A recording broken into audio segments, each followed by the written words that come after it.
Hello you happy healthy homo sapiens sapiens. मैं doctor Himanshi and welcome to my YouTube channel. City of lake में that is Bhopal 17 and 18 of July को हुआ एक workshop जो कि था sickle cell anaemia in pregnancy के बारे में। और ये ट्रेनिंग थी ट्रेनिंग ऑफ द ट्रेनर्स, यानी कि जो लोगों को प्रशिक्षित करेंगे उनको ट्रेनिंग देने का इस वर्कशॉप में प्रयास किया गया। इसमें मध्य प्रदेश के सारे मेडिकल कॉलेजेस के सीनियर कंसल्टेंट्स और कॉलेज रिप्रेजेंटेटिव्स आए। इसके साथ ही साथ इसमें मोर देन जितनी भी मध्य प्रदेश में डिस्ट्रिक्ट हॉस्पिटल हैं उन सारे के सारे डिस्ट्रिक्ट हॉस्पिटल से भी रिप्रेजेंटेटिव्स आए हुए थे।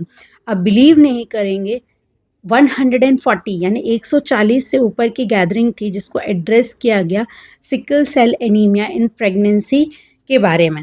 आपको जानकर ये बहुत हैरानी होगी कि सिकल सेल एनीमिया जो है वो शरीर का एक प्रोटेक्टिव मैकेनिज्म है, यानी कि जिनको सिकल सेल डिसीज़ होती है उन लोगों को सीवियर एनीमिया नहीं होता। ऐसा क्यों है? क्योंकि जिन लोगों में सिकल सेल डिसीज़ होती है उनके पूर्वज कई सालों तक जंगल में रहे और जंगलों में मलेरिया बहुत कॉमनली इंसान को होता था जिससे उनकी मृत्यु हो जाती थी। धीरे धीरे एक नेचुरल अडेप्टेशन आया कि जो आरबीसीज थे वो जो प्लेटफॉर्म में हुआ करते थे वो सिकल में कन्वर्ट हो गए, यानी कि हंसिए के आकार के हो गए, जिससे जो मलेरिया का पैरासाइट था वो पूरी तरीके से उनमें डेवलप नहीं हो पाया और इस तरीके से उन लोगों की मलेरिया द्वारा जो है बचाव हो पाया। बट आज की तारीख में सिकल सेल डिसीज़ एक बहुत बड़ी प्रॉब्लम है।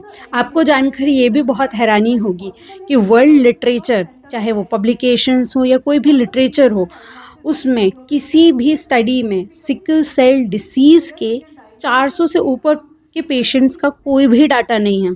बट ये हैरानी की बात है कि हमारे मध्य प्रदेश में हर साल 3000 से ऊपर लेडीज़ जो प्रेग्नेंट होती हैं उन्हें सिकल सेल डिसीज़ होती है। सिकल सेल डिसीज़ अपने में ही एक बहुत तकलीफ़देह स्थिति होती है और साथ में प्रेगनेंसी के फिज़ियोलॉजिकल चेंजेस के साथ में ये जानलेवा भी हो सकती है। इसीलिए और इसी विषय को एड्रेस करने के लिए ये 2 दिवसीय वर्कशॉप रखा गया था, जिसमें हमें जानकारी दी गई कि अगर कोई लेडी जिसको सिकल सेल डिसीज़ है या ट्रेट है, हमें उसे कैसे पता करना है, क्या-क्या टेस्ट उसके लिए अप्लाई होते हैं। अगर आपको भी एक शंका है कि आपके किसी पूर्वज में या सिकल सेल का ट्रेट जैसा भी कुछ रहा है, तो आप अपना इसका चेकअप आपके नज़दीकी अस्पताल में जाके करा सकते हैं। इसके लिए एचबी इलेक्ट्रोफोरेसिस सरकारी अस्पताल में अवेलेबल है फ्री ऑफ कॉस्ट सारी प्रेग्नेंट फीमेल के लिए। ज्ञान का समुद्र था जिसमें हम तैरे जा रहे थे, पर पेट ने बोला चलो कुछ खा लेते हैं। एम्पी टूरिज्म के होटल में हम रुके हुए थे जहाँ का खाना बहुत ही लजीज था, हॉस्पिटैलिटी टू गुड थी। फिर वापस से लेक्चर्स स्टार्ट हुए। डायग्नोसिस के बाद में हमें ये बताया गया कि अगर ऐसी महिला जिसको सिकल सेल डिसीज़ है उसको प्रेगनेंसी आ जाती है तो उसका मैनेजमेंट हमें कैसे करना है, और अगर वो डिलीवरी के टाइम पे आपके पास में आती है तो उसका क्या क्या मैनेजमेंट करना है। सबसे पहले तो उसका हाइड्रेशन मेंटेन करना है, वाइटल्स और ऑक्सीजनेशन का बहुत स्पेशल ख्याल रखना है। सिंस सिकल सेल एनीमिया में पेन एक बहुत एक्यूट सिम्टम होता है, वो एग्रवेट हो जाता है लेबर पेन के साथ में, तो उसका पेन मैनेजमेंट कैसे करना है और इन पेशेंट्स को मरने से कैसे बचाना है, क्योंकि maternal mortality of Madhya Pradesh all over India सबसे ज़्यादा है और उसमें sickle cell disease in pregnancy एक बहुत ही बड़ा फैक्टर है। कैसे इसके साइन एंड सिम्टम्स को पकड़ा जाए, जिसमें से एक बहुत कॉमन है एक्यूट चेस्ट सिंड्रोम, उसके बारे में हमको बहुत डिटेल में बताया गया और कैसे इस पेशेंट को हमें सुरक्षित और विदाउट एनी कॉम्प्लिकेशन एंड कोई ट्रॉमा के साथ में वापस से डिस्चार्ज करना है कि हर एक परिवार को, चाहे वो कितनी ही बड़ी बीमारी से जूझ रहा हो, उसे स्वस्थ माँ और बच्चे को घर भेजना है।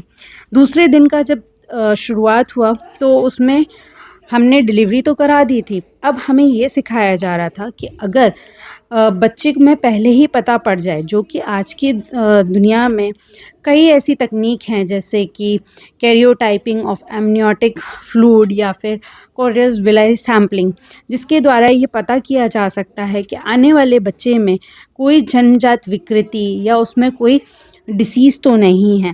तो अगर ऐसे बच्चे के लिए कोई माता-पिता अबॉर्शन करवाना चाहते हैं, तो उसके लिए क्या नियम कानून है, किस हफ़्ते तक कर सकते हैं और उसमें क्या-क्या ख़्याल रखना है। तो ये सारी चीज़ें हमें सेकंड डे के फर्स्ट लेक्चर में ही समझा दी गई। उसमें सबसे इम्पॉर्टेंट ये पार्ट था कि काउंसलिंग और शेयर डिसीजन मेकिंग, यानी कि लोगों को कैसे काउंसिल करना है, उस परिवार को कैसे काउंसिल करना है और जो निर्णय है वो ना सिर्फ डॉक्टर का हो बट उसके साथ साथ जो कि परिवार है जिसका वो बच्चा होने वाला है उसका भी हो। अनमोल ऐप पे सिकल सेल एनीमिया के पेशेंट्स जो हैं उनको कैसे ट्रेस करना है ये भी हमें बताया गया, क्योंकि आज हर चीज़ डिजिटल डाटा के फॉर्म में अवेलेबल है और ईज़िली एक्सेसिबल है। इससे अगर एक बार भी पेशेंट पोर्टल पे एंटर होता है तो आप उसके पूरी प्रेगनेंसी के दौरान और प्रेगनेंसी के बाद भी उसको ट्रेस कर सकते हैं। ये सबसे अच्छी बात है, क्योंकि इससे पेशेंट को भी सहूलियत रहेगी और जो डाटा मेंटेनेंस है, हॉस्पिटल रिकॉर्ड्स हैं, वो भी बहुत अच्छे से रहेंगे और इस तरीके से ये मरीज़ और बच्चे दोनों को ही काम में आएगी। साथ ही साथ हमारी जो मैटरनल मोर्टालिटी रेट है वो भी कम होगी। ऐसे पेशेंट्स जिनको सिकल सेल एनीमिया है उनको डिस्चार्ज करते वक्त हमें क्या-क्या सलाह देनी है, उनको किस-किस गर्भ निरोधन गोलियाँ या फिर किस गर्भ निरोधन संसाधन के विचार बताने हैं और उनको कौन-सा उनके लिए सबसे सही है, ये उनको बताना बहुत ज़्यादा ज़रूरी है। प्लस उनकी क्या चॉइस है, इसकी भी रिस्पेक्ट करना हमारे लिए बहुत आवश्यकता है, क्योंकि लगातार अगर ऐसे मरीज़ों को प्रेगनेंसी होती रही तो उनकी जान को भी खतरा बढ़ सकता है। ये सारी चीज़ें इस वर्कशॉप में हमें बताई गई। वर्कशॉप बहुत ही अच्छी तरीके से ऑर्गेनाइज़ किया गया था। सारी चीज़ें बिल्कुल बेसिक्स से लेके पूरे मैनेजमेंट से लेके पेशेंट के डिस्चार्ज और कॉन्ट्रासेप्टिव एडवाइस तक हर एक चीज़ को बताया गया और ये एक ऐसा लर्निंग एक्सपीरियंस था जो as an medico, as an gynaecologist मेरे लिए आई ओपनिंग था। हम सब बाध्य हैं कि एक अच्छी माँ और एक अच्छा बच्चा दोनों को ही स्वस्थ रूप में उनके घर भेजें, जिसके लिए ये बहुत महत्वपूर्ण है कि हम हर बड़ी से बड़ी से लेके छोटी से छोटी बीमारी पर ध्यान दें और उनका इलाज करें, जिससे एक खुशहाल मध्य प्रदेश बन सके।